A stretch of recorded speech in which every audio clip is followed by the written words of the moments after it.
Welcome back to the shop and to the channel. I want to try to make a little bit more progress on the Black Diamond drill grinder.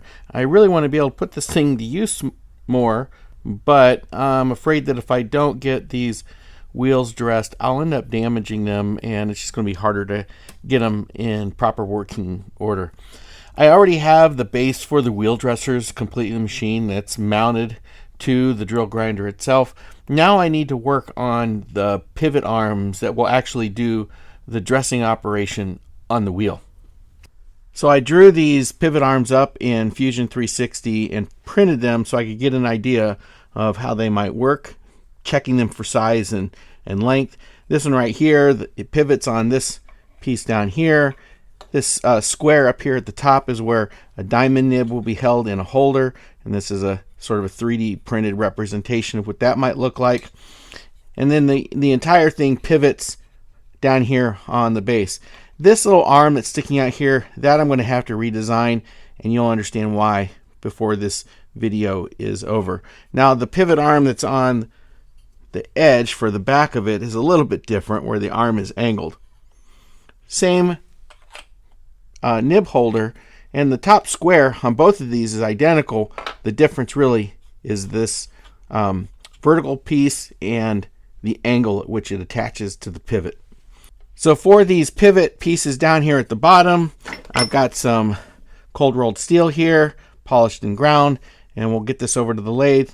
We'll cut this to size, and then we'll bore it and ream it for a 1/2 inch dowel pin. For the vertical pieces, I've got this piece. This is a scrap piece. I have no idea what this is made out of, but I've got a couple of pieces of this that I can use for this vertical shaft. And then for the holder for the diamond nib, I've got this piece of, again, mystery metal scrap steel. So I'll need to shape this down to the right size, and maybe we'll do that in the shaper. But for now, let's take this piece here over to the lathe, get it cut to length, get it bored and reamed for a dowel pin, and go from there. I'm going to start by cutting off a couple of pieces here on the bandsaw because parting off sucks on my lathe, and because viewers will give me grief because I didn't use a bandsaw to remove material. So these need to be 1.745 inches long. Don't ask me how I came up with that dimension. That's just what they are. So I'm going to cut this to a little more than 1.8 inches. That'll give me some room to clean it up later on the lathe. So first, I've got to put this back on the wheel because I popped it off the last time I was using it.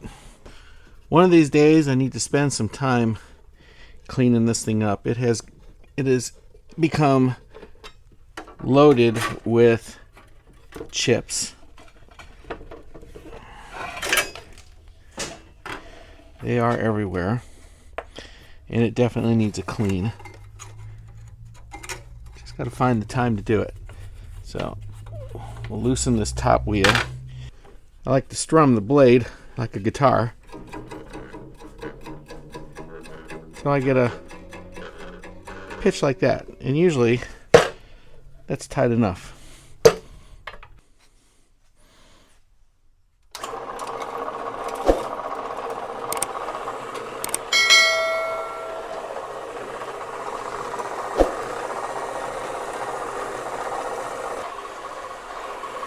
Getting a little bit of smoke off of that. I wonder how hard this piece of material is.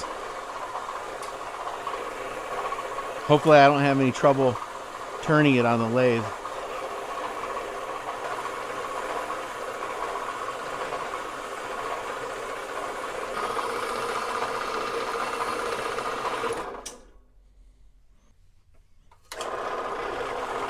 I'm actually making this one a little bit longer because I'm not sure I trust just how square that last cut was. And I'd rather have it a little bit too long than end up having to scrap it and start over.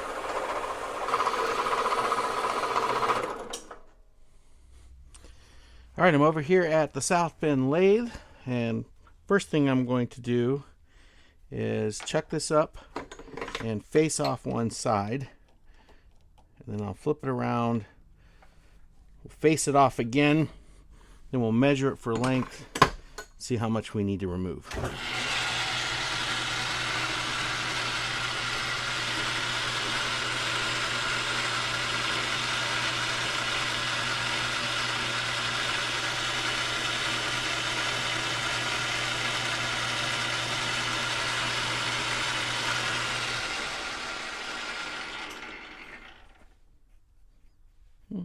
Surface finish could be better. I'll swap out this tool with one that uses a CCMT. I like these a little bit better. Of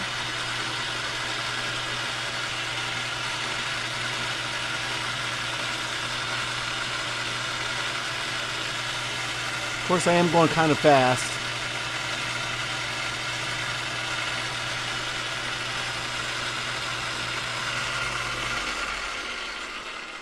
So I'll do a little auto feed here.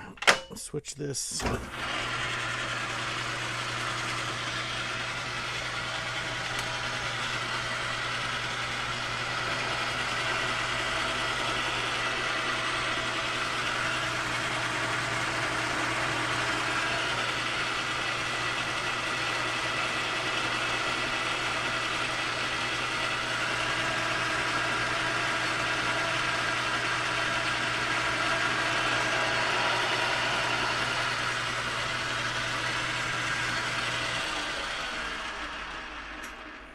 Is that really any better? Yeah, marginally. All right, let's go ahead and flip this around. We'll face it off and then measure it for length. We'll see how wonky this cut is. Yeah, my bandsaw didn't cut it very straight, did it?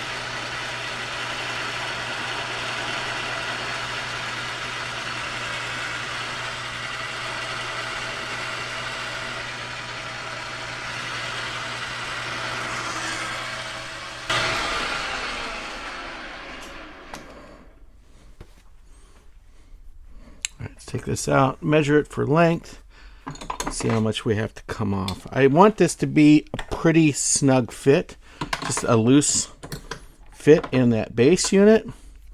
So if I go by my drawings, it's got to be 1.745 inches.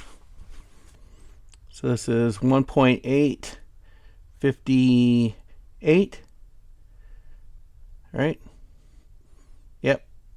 858, and I need to go to 745. So I have a little more than 100 thousandths to come off.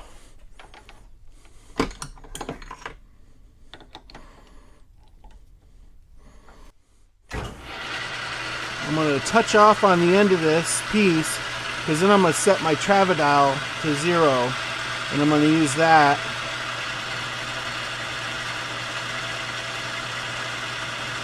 to, I think that's just touching off. So I'm going to 0 the travidile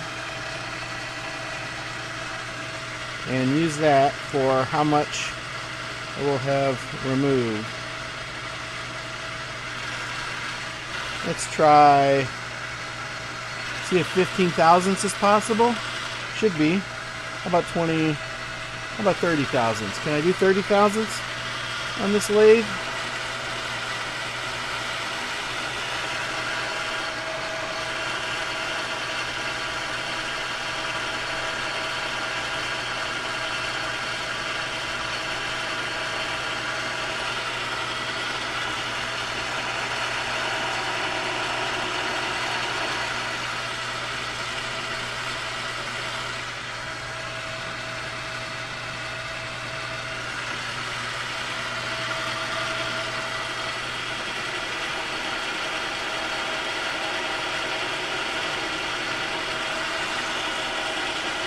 Pretty sure that insert got chipped again. I don't know by what.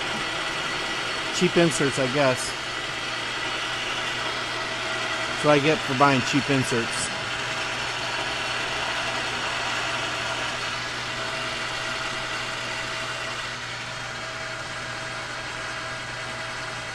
Okay, so this will be 100 thousandths if my travel dial is accurate, which it should be.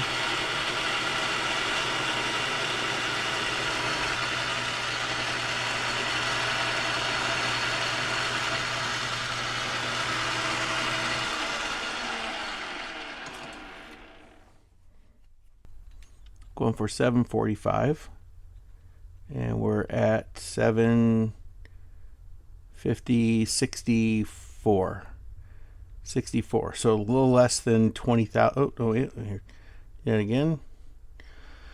59,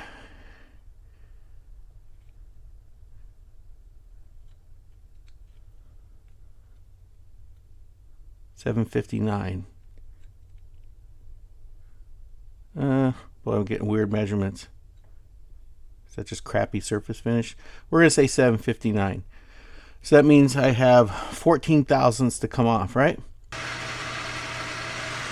And since this doesn't have to be absolutely precise, we're gonna go ahead and take the full 14 thousandths.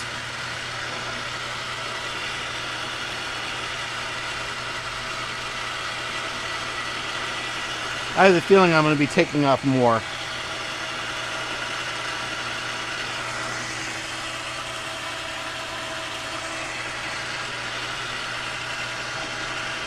I just question whether or not my drawing's accurate.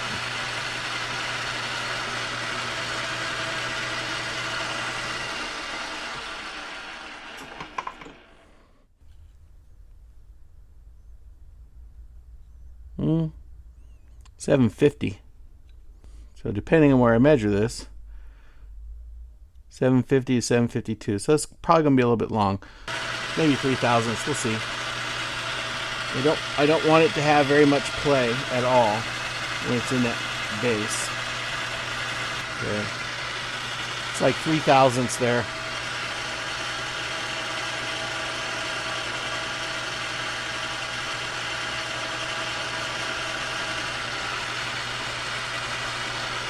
And before I test this again, because I believe I am going to be close, we'll go ahead and chamfer these edges just to break the edge.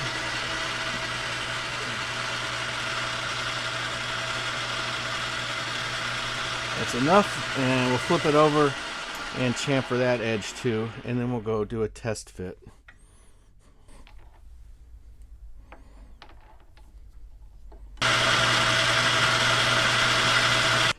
Now that little nib on the end is getting in the way, which, because my tool height isn't perfect. See how this fits? Yeah, that fits good. There's not a whole lot of back and forth play, which is definitely what I don't want. I don't want any back and forth play. I might need to shave off a little bit more on there because there's some tight spots, and there's probably poor machining on the base piece. Could be a burr in there. I don't think so. Could be a burr down in there, but that fits in there good. All right, go ahead and make the one for here next. I'll do that off camera. All right, we got the second one here machined now, and that fits in there real nice. All right, so if I can get it out of here, we'll take it back over to the lathe and drill and ream an oversized 1/2-inch hole.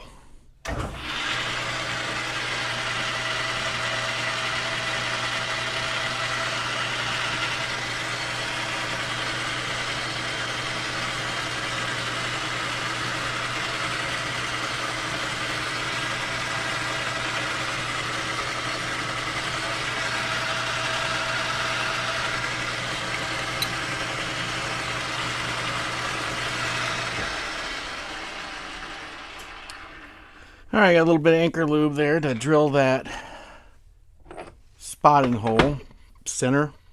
It's not really a spotting hole, just a center. And I've got a 31/64 31/64 drill in here. I think this is going to be the right size for a 1/2 inch or oversized 1/2 inch hole. It might actually be a little bit undersized. I might have to drill it at a full 1/2 inch. We'll see, but I do want to slow the lathe down just a little bit. Let's see. That might still be a little bit too fast. Let's go one step slower. I think that should be good. Yeah, that should be good. Yeah, a little bit of anchor loop here on the drill.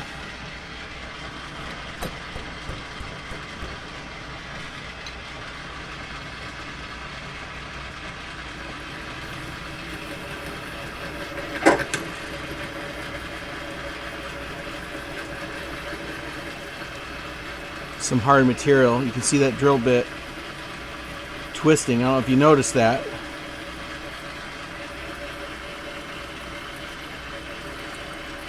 I might be still going a little bit too fast. I think I will slow it down. I'll have to put this in back gear though. Yeah, that's pretty slow. So I'm kind of hoping this might actually end up being too slow.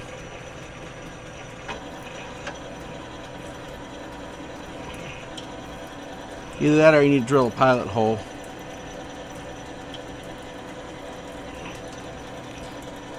But you can see that drill bit twisting, which is telling me it's either not sharp or this material is really hard. I could sharpen it on my drill grinder, but I only had a way to dress the wheel. You know something? I think I am going to sharpen it.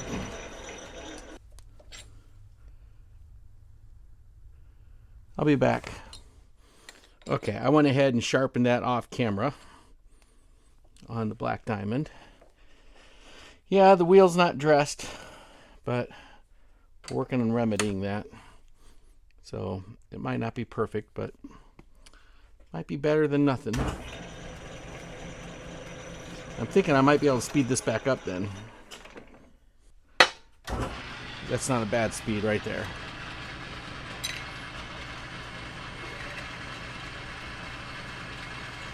Let's hope.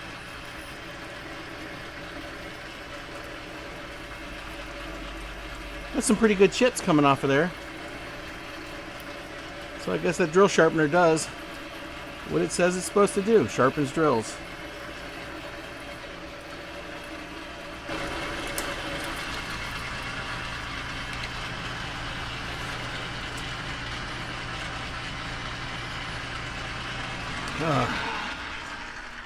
All right, so now to ream this, I have a reamer,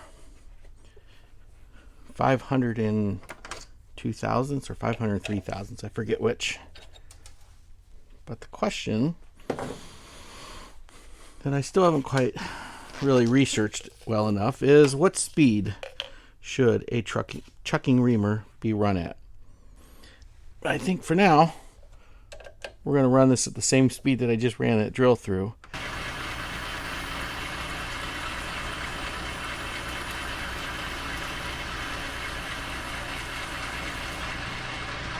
Like that.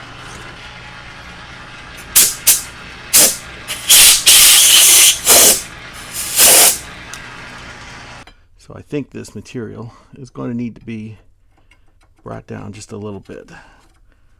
Yeah, I think it's a bit too tight, but that's okay. This I can clean out. I can clean this up with some emery cloth and make that work. All right, we'll take this out and do the same thing to the other one. You know, before I take that out of there, I want to chamfer those holes.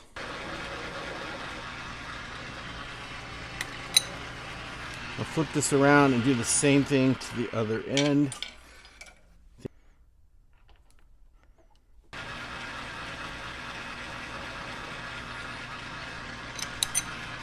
Now, I will take this out and do this to the other one.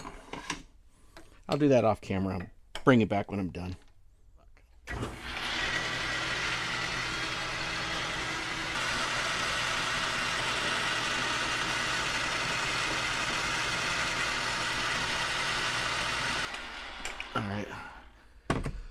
All right, so let's loosen this up. 2 3/4 for the back one, 2.8 to be precise, or semi-precise. None of this is really precise. It kind of slides on there, but I think cleaning up a little bit, it'll slide on a little nicer. This is 80 micron.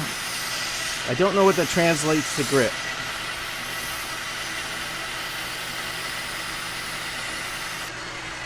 This stuff here is 40 microns.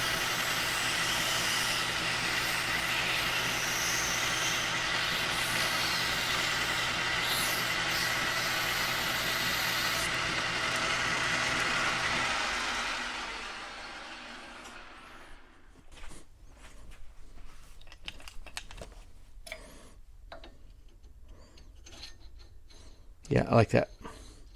That's a good fit. All right. So I am not going to risk parting this off on the lathe. What I am going to do is take it out, cut it off at the bandsaw, touch long, and finish it to length over here. The other pivot I am going to just make a couple of inches too long, and then when I figure out what it's going to look like on the end, I will cut it to length. I'll bring it back. Okay, I have these parts made. I did check this with the magnet. It is non-magnetic, which, yeah, this is definitely stainless steel. All right, so this should now slide down in here. How hard is this going to be to line up when there's a camera in the way? I'm going to reposition you so I can do this. I don't know if that's actually any better of a position, but we'll see. Well, the pin might not be magnetic, but this pivot piece is. And maybe that will make this a little bit easier for me to line up. Oh, come on now.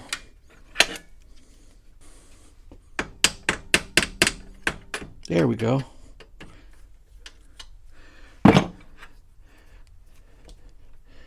I think that will pivot on there nicely. And then the front one.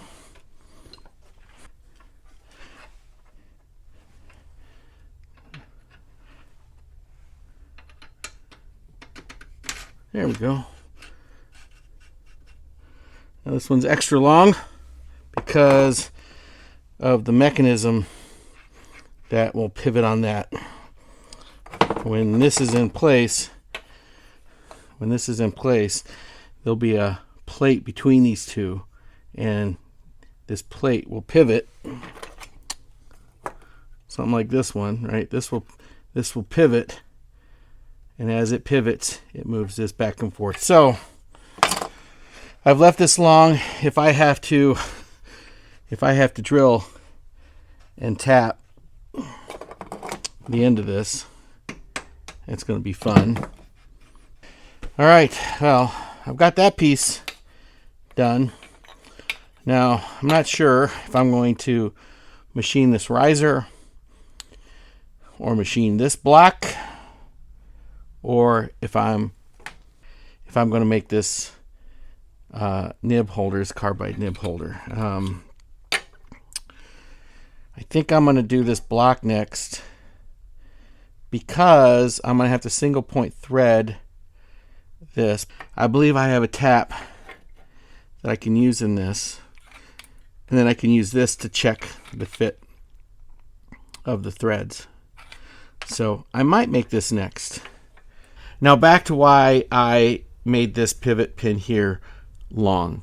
Now the original design for this, I copied from it, is that there is this plate that will sit on the end of this pivot. This is stationary, but it can rotate. And so this pivot arm, which would normally be here is attached to it. And if I pivot this plate, it causes the wheel dresser to go back and forth. And there is a threaded rod that would attach to the bottom of this plate that has a wheel on it, and that would extend the length of the rod, then causing this to pivot, etc., etc. Well, I was all prepared to make all of this, but recently an eBay alert popped up because somebody was parting out a Black Diamond BW90, and I no longer need to make this mechanism. So this wheel here turns, which extends the length of this rod, which when this is attached to here will cause it to pivot. Now it does mean I've got to make some changes to the design of this piece, because this pivot rod now is going to be much lower based on this. Now I could ultimately change this around a little bit, but we'll see how it goes. But for now, I'm going to go with what Black Diamond designed and use this wheel. I was prepared. I actually got some of these swivel joints from McMaster already, including some threaded rod for this piece. I was going to manufacture this hand wheel. I didn't think it would be too difficult to make this, but now I don't have to. So this made the job a little bit easier, and quite frankly, it would have been fun to make this, but I've got other projects I got to get done, and having this already prepared for me is going to be a lot easier. Unfortunately, they didn't have the dressing arms. They might have had one, but because I put so much effort into making this base, it might not have fit because I made up all these dimensions, and I figure I've got it. I might as well go ahead and complete that part. Well, that's all the time I've got in the shop tonight to work on the drill grinder. Making some progress. It might be a little bit slow, but I am making some progress. I'm looking forward to continuing and finishing this, because this was a tool that was useful tonight to sharpen that 31/64 drill bit, and I really need to get these sides and this edge dressed so I'm getting even better grinds on my drills.